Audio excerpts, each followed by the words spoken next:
TV's creepiest psychopath lives on Wisteria Lane, and on the pulse-pounding season finale of Desperate Housewives, Dave has revenge on his mind. Take a look. Susan Meyer killed my wife and daughter. The police called it an accident. But I don't believe a person who takes two precious lives should be allowed to just walk away. Okay, please welcome Neal McDonough.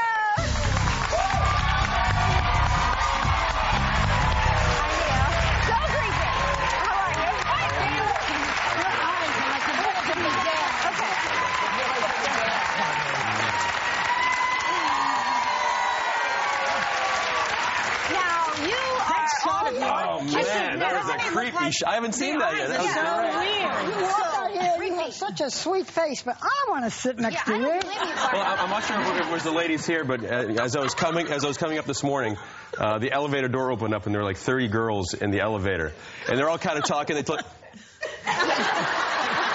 they just stopped, and they kind of like walked by me, and then they started, "Hi, how you doing?" They just kind of sauntered out. It was classic. And we wonder why, after seeing the episode where you play Edie's husband, now she's dead because you tried to strangle her, she ran away, got in her car, ran into a pole, and then she just wouldn't listen, you know?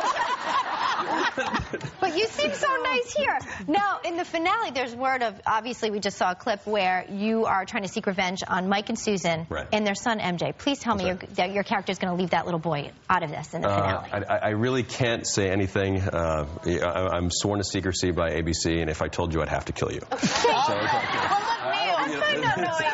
Comes back to killing somebody. But okay, so your TV wife, Nicolette Sheridan, she did die a few weeks ago. So on the show. Sheridan is an absolute. Your character's wife. Well, I think Nick had some things that she had in her life with her breakup with Michael Bolton, and so she wanted. Yeah, she wanted to do different things, and Mark thought, well, it's a perfect time for this great storyline, and that's what they did. So that's your usual Wisteria Lane. Yeah, I mean she's fantastic. When they hired you, weren't you supposed to die too? When they first hired you? No, I'm the mystery for the year, so I wasn't supposed to die till the very last episode. Does anybody die in the finale? When he died, did you give something away then? When he died, I didn't say anything. Yes, you did. Barbara, stop! What did he say? He said he was supposed to die in the last episode. Supposed. But you didn't. Honey, help. But Neal, when you when do you die?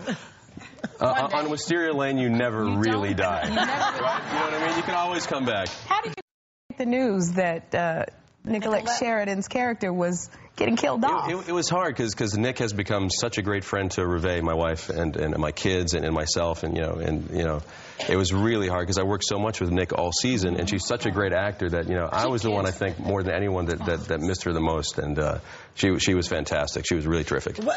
Why do you say that Wisteria Lane is like Disneyland? Well, it is. It's because no one dies there. No one truly dies there. I'm not sure if any of you guys are taking the Universal tour up there, and it's just such a great place to work. But the crew is amazing. Mark Cherry sets a great tone, and they are the most talented actors that I've ever worked with. Like Disney. It's so happy, and we work. There's 11 main characters, so we work 2 days a week, and we get to go home and see Reve and the kids every night, and it's a great life. I'm blessed beyond belief. Most people when they're playing a villain tend to, I keep hearing, they find that sort of quality that they kind of latch onto as something good. Do you see any good in this guy? Yeah, I mean, when we first devised the character, he was supposed to be really kind of heavy-handed and really dark, and I thought, well, let's make him kind of like a split personality where part of him really truly does love Mike Delfino as his best friend. So does love all these characters, but on the other side of him, he has to do what he has to do. So that's what makes it really scary. Guy on television every week because he truly could be the guy next door. Yeah. Right, but you're such a... Hopefully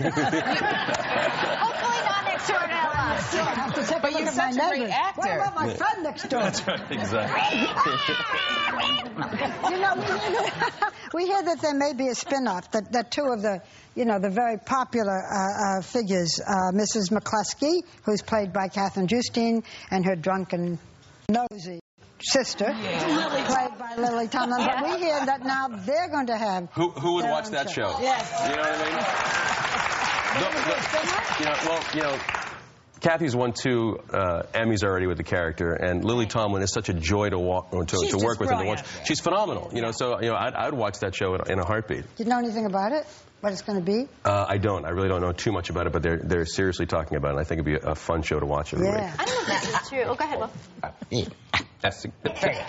Now, I just wanted to bring it back to Star Trek, because I know that well, he was also on. He was in the film First Contact. I don't know how I missed you, but he was supposedly the first gay. How dare she? Member on the starship, but I'm told you didn't. You had no idea you were supposed to be. I know it. Is that you with your back to? There you are. There you are. Yeah, There you are. In that. Oh. Now that's acting.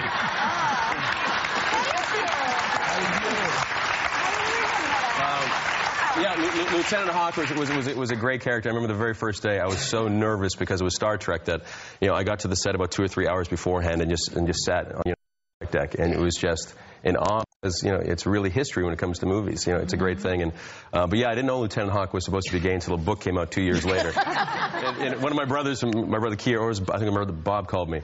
And he said, "Dude, did you know that your character was gay?" I'm like, "No, I didn't, but hey, cool, whatever." You just want to work. I just want to work, exactly. No, we want to thank you for coming by. We'll be waiting for the finale. It's a 2-hour. I'll do one last thing, if you don't mind. Today is my daughter's birthday. She's 2 years old. Oh, what's her name? It's So quick before we go off the air. Catherine, sing happy birthday, everyone. Happy Happy birthday to you. Happy birthday to you.